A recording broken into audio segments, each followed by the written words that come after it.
All of us are broken people. We need healing, and all this month we're looking at some of the tools that God uses to bring that healing.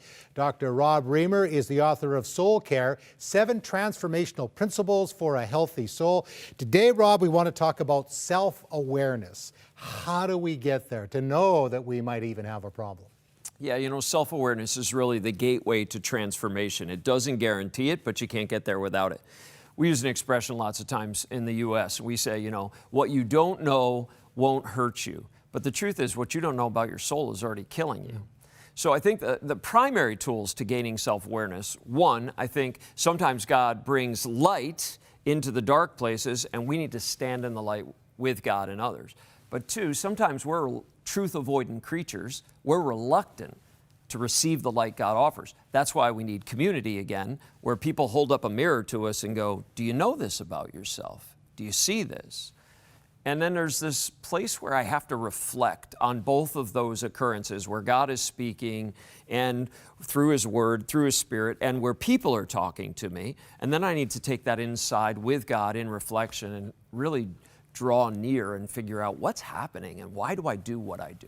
And even before we get to the 7 principles, we have to understand that we need, as you say, to get alone with God and to be just honest. Yeah. And I think most life change really occurs alone with God, meaning at some point in the life change journey, there's this moment where you're alone with God and He brings revelation, whether through His Word, through someone else, through something someone said, through conflict, or through an illumination moment with the Holy Spirit. There's this moment where all of a sudden you see something and there's transformation. God is speaking to you. And that's where change often occurs. See, if we're sick physically, we go to the doctor. And we're diagnosed, you've got this issue, you need this operation, you need this medicine. But when it comes to matters of the soul, it's the same thing. If we don't deal with it, it's deadly. Absolutely.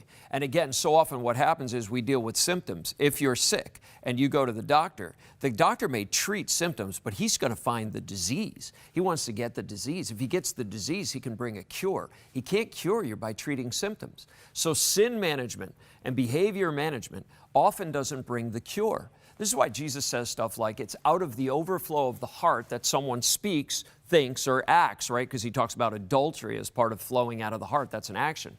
And so much of this stuff is coming from the inside. My favorite soul care question, what's underneath that behavior? Wow, yeah. Why do you do what you do? What's underneath that? Don't come and say, well, I struggle with pornography. Well, yeah, lots of people do. What's underneath that? What's driving that behavior? Sin management, boy, that's an interesting expression. When you think about that, that's what religion is. Yeah, it's to make it look good on the outside, but we're dying on the inside. Yeah, and that was the Pharisees. And they did the same thing. They were trying to clean, as Jesus says, the outside of the cup. Great, okay. And here's how you get your copy of Soul Care, 7 Transformational Principles for a Healthy Soul.